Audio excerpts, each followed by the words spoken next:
wara-wara. Nalika samono ana jalma titahing Gusti kang anduweni daya linuwih sekti mandraguna pinangka pandhemaning para wali kang babat tanah Jawa kang aran Syekh Subakir sak garwa putra. Rikala samono tanah Jawa awujud alas kang gawat kaliwat-liwat bebasan jalma mara jalma mati. Satu mara satu mati. Mula ora mungkal yang dipanggoni manungsa ora bisa ngrembaka kanthi daya pangertening Syekh Subakir.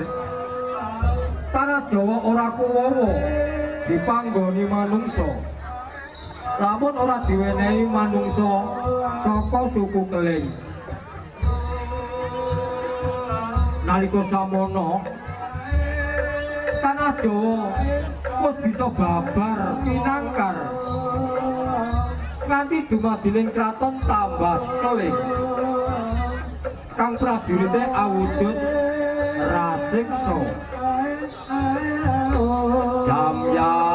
Jamyak prajurite Bagaspati katon pengingih pating pengengeh pating gembira yen Cinyandra kadya rasiksa kang metu saka grungguling alas purwa rambut gimbal lesreh bantala siung anungkang sak depo-depo langyoyot kayu cendana dijele ula kang mawa wisa kalunge ngebaki dada grimbyong sak balunge sardula.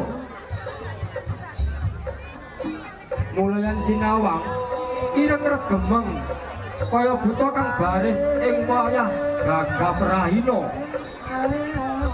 Senajan wujud mangkono nanging bebudine luhur lan ora lali anggone manembah marang Gusti kang Maha Kawasa. Babaring crita durikala samono kawula ing padukan Maja anduweni gagasan kanthi rinambaran ati kang suci guyub lan rukun tekad kang anggebleng bibini Gusti kang Maha Kawasa.